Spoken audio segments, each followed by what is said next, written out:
as the boss of this company, can all those illegal immigrants that are here stand up? Stand up, guys. All. Stand up. All foreigners. All foreigners. Listen carefully to what just happened. The first instruction was directed at illegal immigrants. Then a man alongside Ngizwe Mchunu repeats it differently. All foreigners. Those are not the same category. An undocumented worker is someone without lawful immigration status. A foreign worker could be undocumented, but that person could also be legally employed. So in this confrontation, something important happens in real time. The language widens, from people accused of being undocumented to foreigners generally. Listen. Stand up, guys. All. Stand up. All foreigners.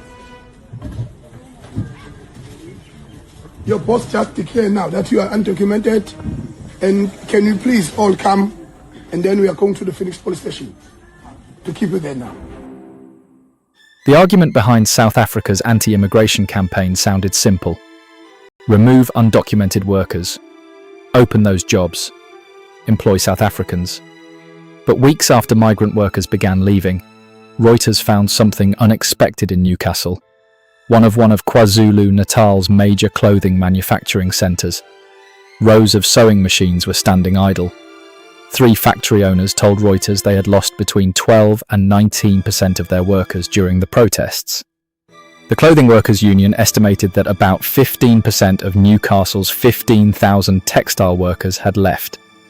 So, the jobs opened. Why weren't all the machines filled? Before answering that question, we need to understand what this factory confrontation actually shows.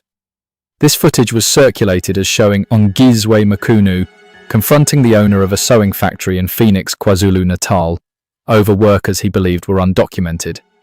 At one point, the workers are counted. Take a listen. Where are the illegal immigrants that are here? Show me all of them. 1, 2, 3, 4, 5, 6, 7, 8, 9, 10. Are they documented? Tell me the truth. Are they documented? Are they documented? No. Why do you hire the undocumented people at the expense of South African people? Why? That appears to be an employer acknowledging that some workers did not have documents. But we need to make an important distinction. A statement made by an employer during a confrontation is not the same thing as an official immigration status determination. President Cyril Ramaphosa said in June that responsibility for enforcing immigration law rests with the state, and that only authorized government officials may act against immigration violations. So we cannot independently establish the legal status of every person standing in this factory from this footage alone. But something else in the exchange is unmistakable. Listen again. Hey, stop. Can all those illegal immigrants that are here stand up? Stand up, guys. All. Stand up. All foreigners. That is the moment worth examining. Not because it proves that every person involved in South Africa's immigration protests wants every migrant removed. It doesn't. But because in this particular confrontation, the distinction between undocumented and foreign visibly collapses. And once those categories collapse, a legal status question becomes a nationality question. That matters enormously, because Reuters later reported that migrant workers left clothing factories amid the protests. Reuters did not establish that every worker who departed was undocumented. None of this means South Africa has invented the problem of undocumented employment. Quite the opposite. There is official evidence of serious violations inside parts of this industry. On the 5th of February 2026, a joint government inspection targeted clothing and textile manufacturers in Newcastle. The following day, the Department of Employment and Labour announced that 2 employers had been arrested after 34 foreign workers were found working without valid documents. 6 manufacturers were inspected. All 6 were found non-compliant with UIF requirements. 5 were non-compliant with occupational health and safety requirements. 5 were non-compliant with compensation legislation. At one factory, inspectors found workers living inside the premises in accommodation, the department described as unhygienic and vulnerable to fire. So, when South Africans say some employers are exploiting undocumented migrant labour, there is evidence that deserves serious attention. Ramaphosa went even further. He said some businesses employ undocumented migrants precisely because their status makes it difficult for them to defend their rights. He said some employers pay them below the minimum wage and make them work longer hours without adequate compensation. So, this is not simply a story about protesters versus foreigners. There is another actor standing in the middle of this controversy: the employer. Listen to this. Why do you hire the undocumented people at the expense of South African people? Why? Why? Try to push my job up. To try to push your job. And then you pay peanuts for our citizens. You pay peanuts may be one of the most important sentences in the entire confrontation. That aside, factory owners said they were struggling to replace skilled migrant workers. But SACTBU representative Siyabonga and Ntombela rejected the idea that South Africa simply lacks the necessary machinists. His position was, "We have plenty of qualified machinists in South Africa." He said the bigger problem was pay and transport. Some migrant employees were living at factory premises, while South African workers often have to spend part of already low earnings getting to and from work. Suddenly, the question changes. Factory owners and the union are telling 2 different stories. The employers say some of the workers who left had years of garment production experience and could not immediately be replaced. One Newcastle factory owner, Ronghua Yan, told Reuters he lost about 40 foreign workers and began training 7 local employees. He said financial constraints prevented him from training more. Alex Liu put the employer's case plainly. "We can't immediately replace these skills with locals, but the union says South Africa already has qualified machinists. Its argument is that the jobs are unattractive because the pay is too low." Labour market researcher Sifaleli Ngidi told Reuters the issue extends beyond wages to working conditions and prospects for advancement. And here is the important point. Both explanations could be true.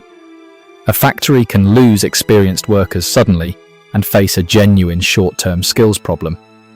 At the same time, an industry can struggle to attract local workers because wages and working conditions are poor. Those 2 realities do not cancel each other out. South Africa's national minimum wage increased to R30.23 for every ordinary hour worked from 1 March 2026. The Department of Employment and Labour says this is a legal flaw that employers cannot contract below, but Reuters found that garment workers in Newcastle are commonly paid according to how many pieces they complete. Only the most productive workers may reach the national minimum wage.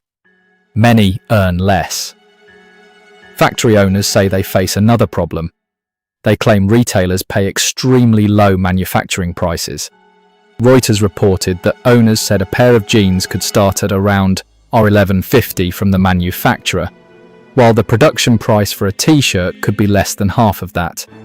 So, the employer says, "I cannot raise wages because the retailer does not pay enough." The worker says, "I cannot survive on the wage being offered." The union says, "South Africans have the skills, but these jobs do not pay enough."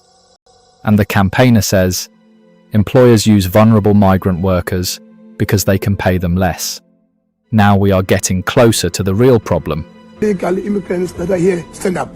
Stand up, guys. Stand up. This is where that phrase becomes economically important. If the problem is illegal employment, then enforcement should identify workers who are not legally entitled to work. If the problem becomes foreign workers, generally, a very different group of people can be pushed out. People who may have experience, people who may have lawful status, people whose departure can immediately remove productive capacity from a factory. Again, this footage does not prove that every anti-immigration activist makes that distinction disappear. But here, we can hear it disappear. And the distinction matters because Reuters reported that thousands of migrant workers fled South Africa amid the wider protests, while factories in Newcastle subsequently reported significant workforce losses. We need to be careful here. The factory confrontation you have been watching happened in Phoenix, and those investigated by Reuters were in Newcastle. What the Phoenix footage gives us is evidence of the logic and language operating inside the broader immigration confrontation. Reuters gives us evidence of what happened later when migrant departures disrupted some clothing factories. Those are related parts of a national debate, not the same event. That distinction is important. Now, return to the promise. Remove undocumented workers. Create vacancies. Employ South Africans. Did that happen? Partly. Jobs did become available, and some South Africans were trained to replace workers who left. Reuters documented 7 local workers being trained at one Newcastle factory, so it would be wrong to say no South African benefited. But it would be equally wrong to conclude that every migrant who leaves automatically creates one sustainable job for a South African. Alex Liu told Reuters his factory was operating at a loss and that he planned to reassess later this year whether the business remained viable. He warned of possible factory closures if the pressures continued. If the factory shuts, migrant workers lose jobs, but South African workers lose jobs too. The victory becomes a loss. That is why labour economics is more complicated than replacing one nationality with another. The anger of South Africans contains legitimate grievances. South Africa has a right to enforce its immigration laws. Workers should be legally entitled to work. Employers should not use undocumented labour to undercut wages. Businesses should comply with minimum wage, safety, UIF, and compensation laws. And South Africans are entitled to demand access to decent employment. This story suggests government should be asking the following questions. What is the employer paying? Are workers registered? Are the premises safe? Are hours lawful? Why are people sleeping inside factories? Is the business competing by becoming more productive, or by finding workers too vulnerable to complain? If South Africa wants more citizens employed in manufacturing, removing undocumented labour can only be one part of the response. The country also needs training, productivity, industrial investment, enforcement against exploitative employers, and jobs whose wages and conditions make employment economically worthwhile. Because an empty sewing machine does not care about nationality, it needs someone with the skill to operate it, and that worker needs a wage worth working for. The Phoenix confrontation began with a demand. Can all those illegal immigrants that are here stand up? Then came the revealing echo. All foreigners. In that moment, a legal category became a much wider one. And that distinction matters. Because South Africa has every right to remove people who have no lawful right to remain or work. It has every right to punish employers who knowingly hire and exploit them. But foreign is not the same thing as undocumented. And removing migrant labour is not the same thing as creating sustainable South African employment. The experience in Newcastle exposes the difference. Some migrant workers left. Vacancies opened. Factory owners reported difficulty replacing experience. The union said the skills already existed, but the wages were too low. Government inspections had already found serious labour violations. And now some employers warn that continued disruption could threaten factories themselves. And perhaps the most revealing line in that Phoenix factory was not the demand that people stand up. It was this. And then you pay peanuts for our citizens. If that accusation is true, then simply changing the nationality of the person sitting behind the sewing machine will not fix the industry. The deeper problem survives. So, what is South Africa really facing? A shortage of skilled workers? Wages that are too low? Employers exploiting vulnerable migrants?